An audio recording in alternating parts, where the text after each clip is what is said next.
We are floating like butterflies and stinging like bees. Rumble, you two badass jet pilots, rumble.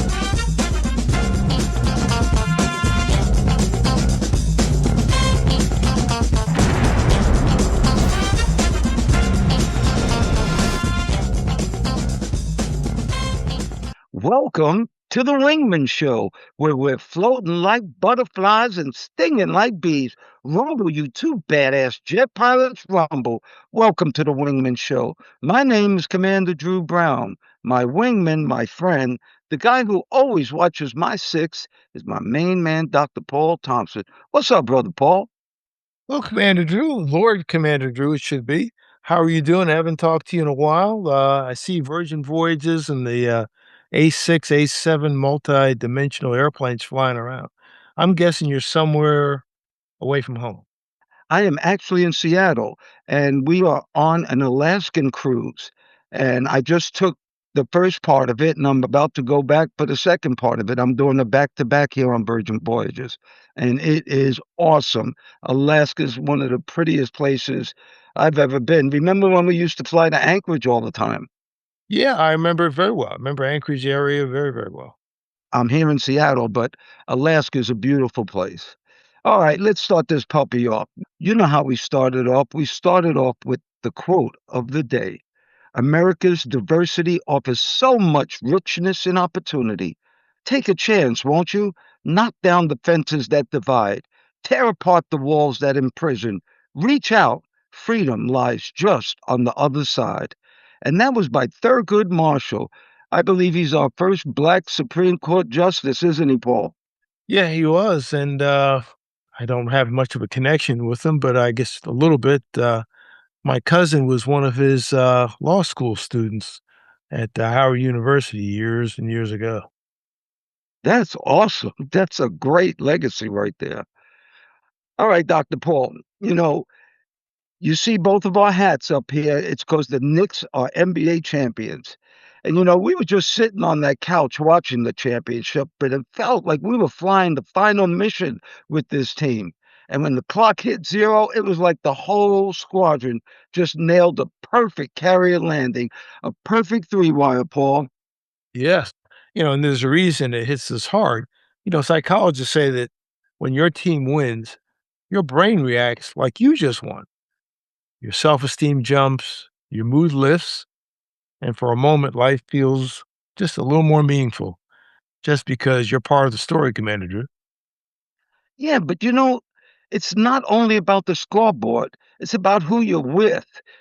Whether you're on a couch or in a stadium, you're in formation with thousands of people all locked on that same target.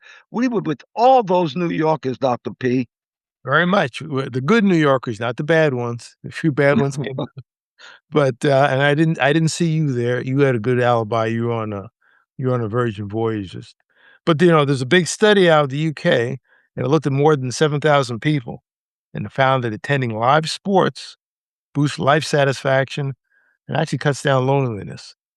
So being in that crowd actually made people feel their lives were more worthwhile, stronger than whether they had a job or not, Commander Drew. Well, Dr. Paul, the stadium becomes more than a building. It becomes a temporary squadron ready room. You've got rituals, you got chants, colors, your own version of flight suits, and call signs that tell you these are my people and the Knicks are our people, Dr. P. Very much so. So even if you're watching from home, just following the team regularly builds identity and some connection. Research also shows dedicated fans tend to have a higher self esteem, lower loneliness, and a stronger sense of belonging. Wow, here's the crazy part, Doc. This happiness doesn't disappear when your team loses. You learn to ride the turbulence. You hurt, you regroup, and you come back next season just like a pilot debriefing a tough mission. And that's what we did this year. We came back and we won the championship, Doc. You're very correct, Commander Drew. They were down in the fourth quarter on all the games, as I recall. But those emotional highs and lows are like mental push ups. They build your resilience. Season after season, the rhythm of the games gives you structure. Holidays, playoffs, championships become waypoints in your life, Commander Drew.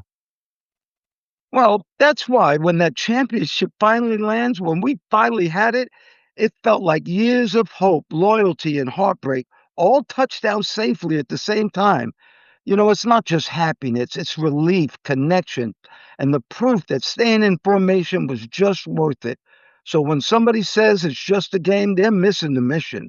Watching sports makes people happy because it gives them a tribe, a story, and a place where they never flying solo. And Dr. Paul, we need to tell our audience that you and I are two of the happiest guys in the world. Because the last time the Knicks were champions, we were teenagers. I haven't been this happy since I've been 18 years old, Dr. P.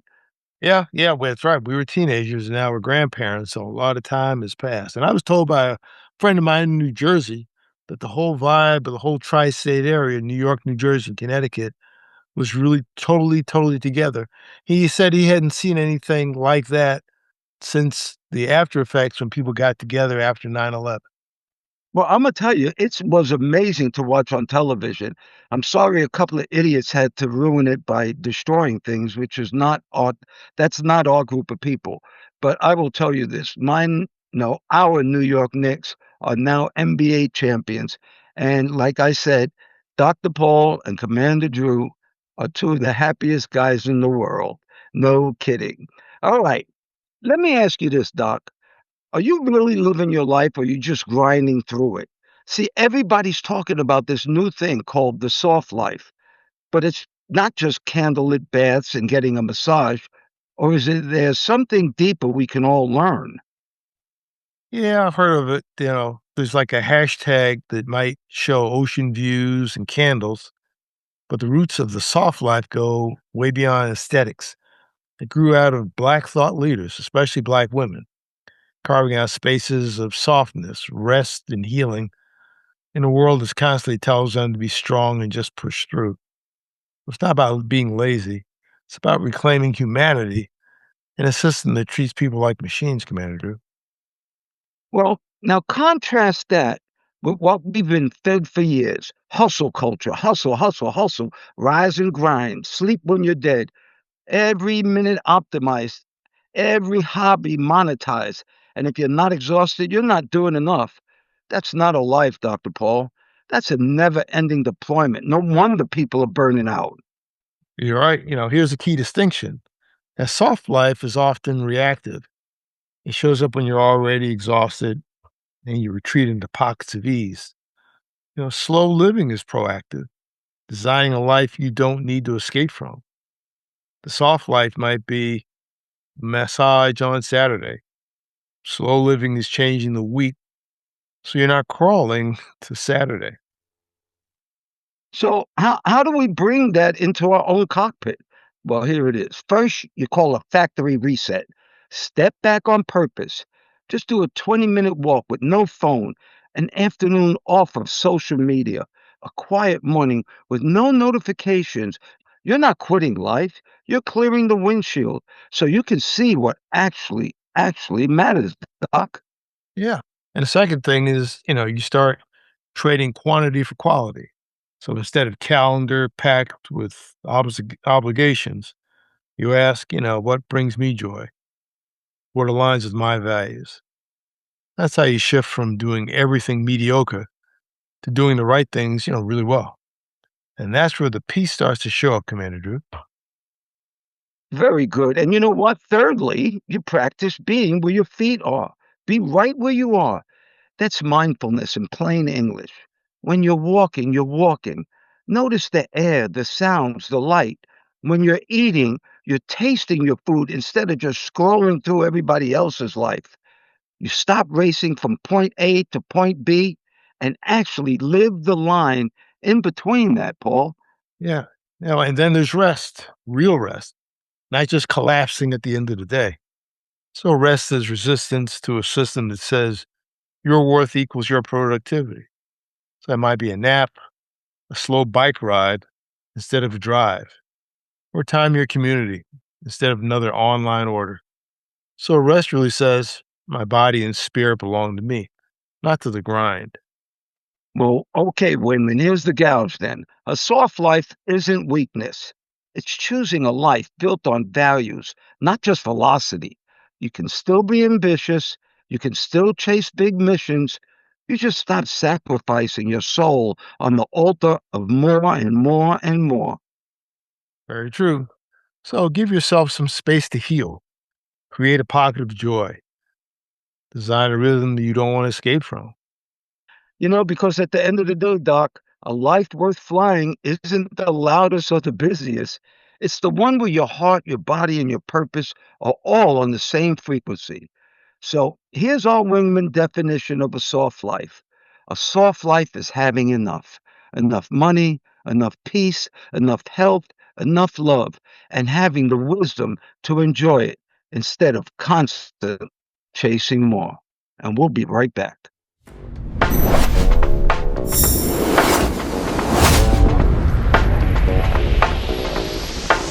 We love good news because there's enough bad news being shown to you every day. But I will tell you, Dr. Paul and I, we're going to keep bringing you good news. So, how about this? Did you know that the Dutch kids, they rank #1 in the world for mental health? What makes them so happy? All right, Wingman, here's a question. Why are Dutch kids constantly ranked among the happiest and mentally healthiest kids in the world? Is it the bikes, the phone bans, the schools? Nope, it turns out it's all of those things, but mostly it's something even simpler, Dr. Paul. Yeah, according to a new UNICEF report, Dutch children rank #1 in the world for mental well being. Researchers found that what really sets them apart is strong social support. They feel supported by their parents, their friends, their teachers, and classmates. So, in other words, they're not growing up alone, they're growing up connected with others. Well, and here's something else I found that's very interesting, Doc. Dutch parents work fewer hours than almost anyone else in Europe. So families spend much more time together. But at the same time, Dutch kids are given a lot of independence. It's not unusual for a 12 or 14-year-old to bike miles to school on their own. That's a powerful combination. High support, high responsibility, not helicopter parenting, not neglect, just trust, Paul. And Commander Drew, another factor is that Dutch schools have banned phones from classrooms. What's the result?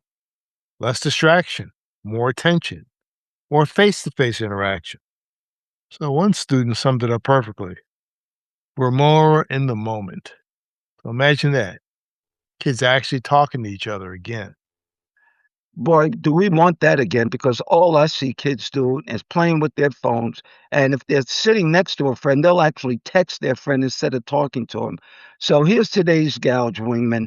Happy kids don't come from perfect parents. Happy kids come from strong relationships, real world responsibility, and communities that really care. See, the Dutch have figured out something we've known all along. Kids need roots before they need wings. Give them love, give them support, give them responsibility, and then let them go discover who they are, Doc. Yep. Because when children feel connected, capable, and trusted, they don't just survive, they thrive, Commander Drew.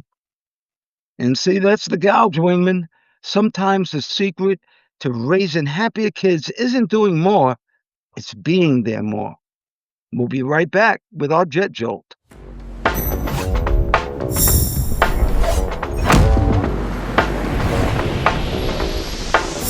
Everybody, Jet Jolt time. You know we love Jet Jolt because we are two badass jet pilots. So, Wingman, quick question. When those oxygen masks drop from the ceiling, how long do you think they give you?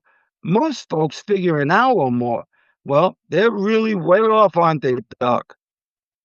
Yeah, those masks aren't designed to keep you comfortable for the rest of the flight. They usually give you just a few minutes of oxygen, just enough time for the pilots to get the airplane down to a safe breathing altitude. So a short burst, just a critical window. There's a rule that you've got to be able to get from the cruising altitude down to 14,000 feet in 4 minutes, as I recall. I've been in that cockpit with you, Paul, and when we had to move fast, nobody's thinking about hours of oxygen. We're thinking, can we get this jet down to where everyone can breathe? And like you said, it's 14,000 feet. That's the mission. Get to a safe altitude, isn't it, Doc? Yeah, that's right.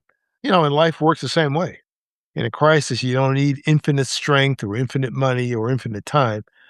You need a short window of support to stop the free fall, enough to get your mind and your situation back down into breathable air under control. Well, maybe that oxygen is one honest call to a friend instead of pretending you're fine. Maybe it's a 24-hour pause before you make a big decision. Maybe it's getting on a basic payment plan instead of ignoring your bills. It doesn't fix everything overnight, but it buys you altitude where you can start to think again. Sure. As we get into trouble when we tell ourselves, if we can't fix the whole problem, well, there's no point in doing anything. But jets don't wait for perfect conditions. They take the window they've got. You stabilize first, and you navigate the rest of the flight, Commander. Yeah, and Wingman lives the gouge again. In an emergency, minutes matter more than miracles. Stop waiting until you have everything to start recovering. Grab that oxygen you have, stabilize, and then fly the rest of the mission for much safer skies. All right, everybody out there, thank you so much for your support. Thank you so much for your letters. Thank you so much for your subscriptions. And if you can tell, we have some badass jets behind us. Well, Paul has an MD-11 he flew. He was a captain of an MD-11, and I have 2 I have 2 Virgin Voyages jets. One's, I believe, A6, one's a make-believe A7, and they're flying around the brilliant lady that I'm on right now, and I'll tell you something, Dr. Paul, Virgin Voyages treats us great.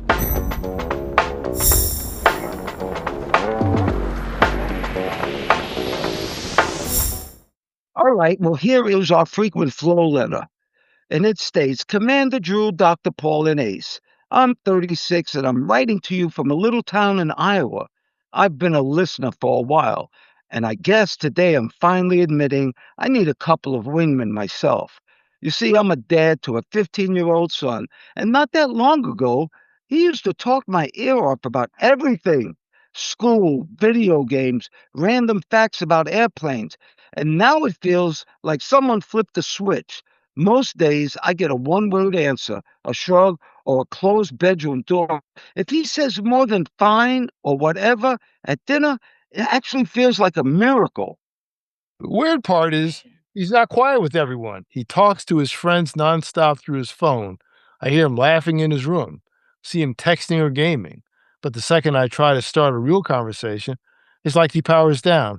I end up either nagging, put your phone away, talk to us, or lecturing. You don't know how good you have it.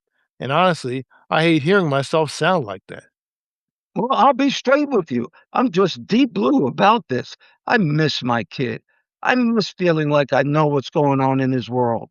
I worry he's slipping away right in front of me, and I'm going to wake up one day and realize we never, ever will get this time back. I don't want to be his buddy, but I do want to be his wingman. That steady voice he knows he can come to, not the background noise he tunes out. I just have no idea how to rebuild that connection without pushing him further away. So here's my question for you, Commander Drew, Dr. Paul, and Ace. How do I get my team to open up again without nagging, lecturing, or trying to compete with his phone for attention? And what does being a good woman to your own kid actually look like in this season of life? Signed, Just Deep Blue in Iowa. Well, Ace, what do you think about that?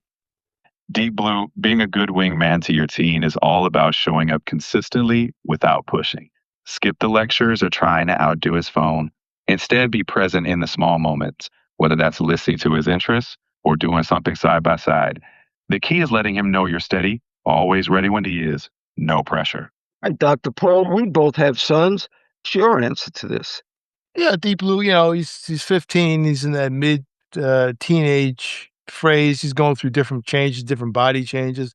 He's going to have phases in and out. Maybe he's quiet now. Maybe he's being reflective. As long as he's not depressed and moving forward and doing what he's supposed to do, he's probably okay. Just kind of like push back a little bit, but just engage him, keep engaging him, and keep him on a positive path.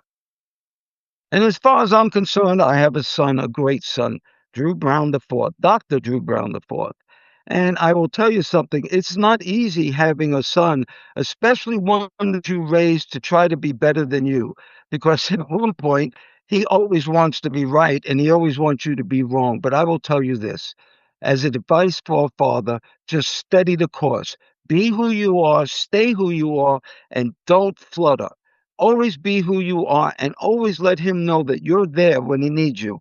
Being 15, 16, 17, realize you're at the dumbest point in your life only because you think you know everything. The only reason Dr. Paul and I are kind of smart is because we realize we don't know very much. So, Deep Blue, don't worry, your son will come around, and love is the key.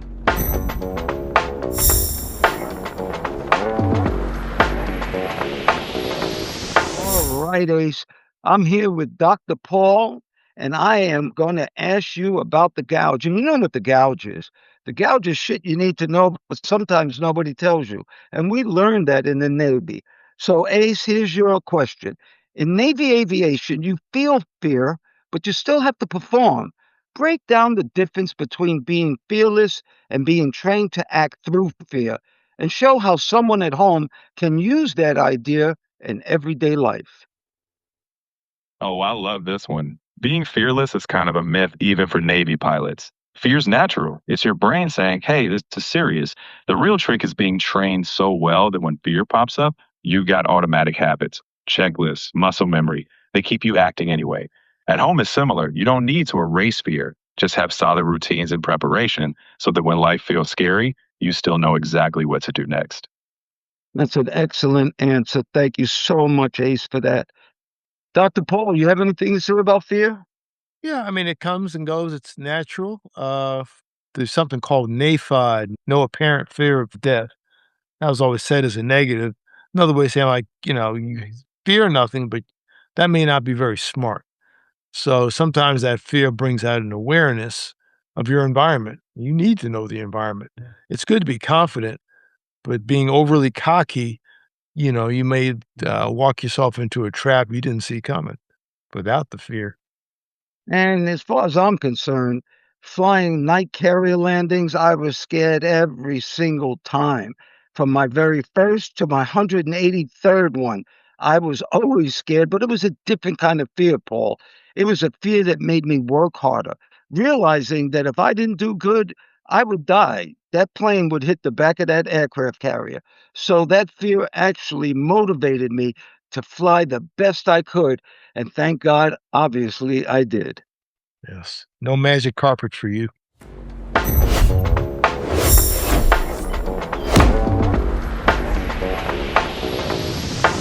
All right, Wingman, let me take you home to Pittsburgh for a minute. Two kids, Tony and Ray. They grow up on the same block, racing their bikes down to the point where the three rivers meet, swearing they'll always have each other's six.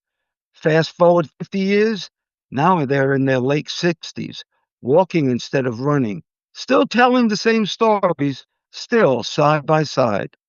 Mm. But on one of those walks, something changes. Tony notices Ray holding the rail a little tighter, breathing heavier, telling the same story twice like it's brand new. At first, they both laugh it off. Too many pierogies, getting old. But Tony feels that cold pocket of air in his chest, the one that says, something's not right. So one night, they're in Tony's kitchen, game on the radio like always, and Brittany finally says, the doc thinks something's going on upstairs. Early stuff, memory, coordination. He wants more tests. And in that moment, Tony, the one who feels lost, angry, scared, and completely helpless. And this is where the wingman part kicks in. Tony has a choice: pull away because it hurts or flying closer. He decides if Ray's going into the clouds, he's not going alone. So instead of call me if you need anything, he says, I'm picking you up at 9. We're walking to the river. He goes to a doctor's appointment, listens, writes a couple things down, not to take over, but to understand the new checklist. They adjust the mission, not the respect. When Ray can't do the steps up to the overlook anymore, Tony doesn't say, I guess that's over. He says, new flight plan. We drive up. Then we do one lap at the top. Same view, different route, but we're still together. Yeah. Months later, they're back at the point, leaning on the railing where those two kids once threw rocks in the water. Ray's voice shakes when he asks, Tone, what if I forget you? Tony takes a breath and says, then I'll remember harder. You don't have to carry all of it. That's why I'm here. So, Wingman, here's the gouge. Being a real wingman isn't about stopping the storm or fixing the diagnosis. It's about tightening your formation when your friend's engine starts to sputter, showing up, listening, learning the new checklist, and walking at their speed instead of yours. You may not be able to change what's happening to them, but you can sure make sure that they never, ever have to fly through it alone. Anybody who can hear my voice or see me, I want you to know that anything that you think is important, anything that you think is beautiful, and most importantly, anything that makes you happy, may you have that today and forever. I pray for peace. I pray for peace too, Commander Drew. It's good to see you once again on the high seas or the tundra of Alaska. We appreciate all those who listen, like, and share our message. If you listen to us on Apple Podcast, you'll be able to watch the video too if you like. For all others, we'd appreciate you to become a subscriber. Most of you are not subscribers. Become a subscriber. That'll help the algorithm tremendously. Talk to you again real soon. Thank you once again, Dr. Paul Thompson, my friend. Thank you for your love, your time, and that's something that we won't ever get back. I want to thank all the listeners, too. Thank you so much for doing the show, Dr. Paul. We're jamming. Well, thank you, Mr. Drew, for inviting me on. Always good to talk to you. And ladies and gentlemen, please remember to like, share, and subscribe to this podcast or any of the podcasts. If you're looking at YouTube, they say smash the like button. Don't smash it. Just press it gently and refer to use as a link to all your friends. You can also look at us on our website, wingmenshow.com, WINGMEN show, SHOW.com, altogether, wingmenshow.com. And we hope to see you in the future. Thanks again, Mr. Drew. Oh, you're welcome. And we're still floating like butterflies and stinging like bees. Rumble, you badass jet pilots, rumble. May there be peace on earth, and goodwill towards all men and women.